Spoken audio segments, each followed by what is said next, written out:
Welcome to the Moon Trees Live series.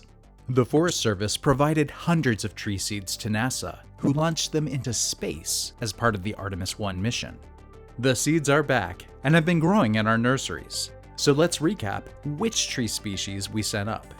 The following video is shared with us by the Globe Implementation Office as well as Laura Keat Creative and features our good friend, Dr. Cass Dumrose of the USDA Forest Service.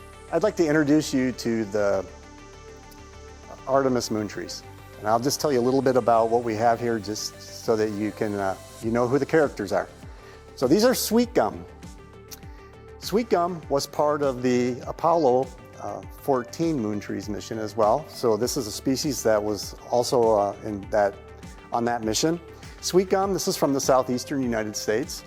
We're growing these for eventual outplanting somewhere in probably the southeastern United States. These are growing really fast because they're a hardwood. Oftentimes the hardwoods, deciduous trees grow faster than our conifers. Next up, giant sequoia. Giant sequoia was not part of the Apollo 14 mission, but its cousin, coast redwood, was. Both coast redwood and giant sequoia grow really large. We decided to go with giant sequoia rather than coast redwood just because we think we have the potential to plant sequoia in many more locations than coast redwood, which requires that mist coastal environment that is a fairly specialized place. So these are giant sequoia. Next up, Douglas fir. Douglas fir is a really common species in the western United States.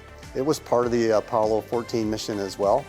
We did a little bit of a different twist this time around in that we, again, selected Douglas fir, but we picked three different sources of seeds. We picked one from the coast, where it grows.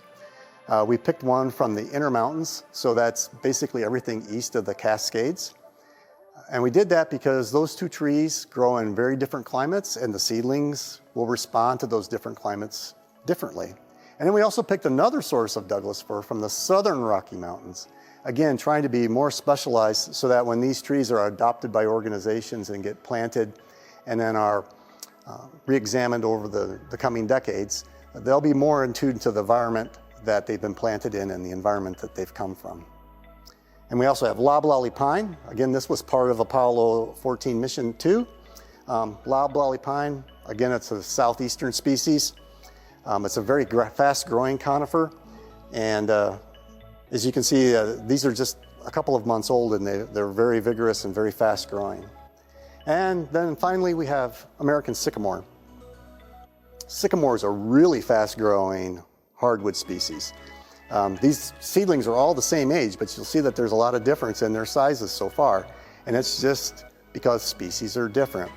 But sycamore, also part of Apollo 14, part of our Artemis cadre of plants as well. This is a really interesting one in that the seed source is from the Dakotas. So we're hopeful that our sycamores will be able to be planted broadly across the eastern United States because of its better tolerance. So those are the 5 species. As you can see, they're growing. They're not quite ready to go out to the real world yet, but with some more tender loving care by our nursery managers, these will eventually be adopted and planted out and then examined over time. Thanks for the review, Cass. Be sure to check out all of our videos in the Moon Trees Live series to discover how the seeds were prepped for spaceflight and the results of our Moon Trees project. Blast off, and thanks for watching. SRS, don't you have a range clear launch? 3, 2, 1.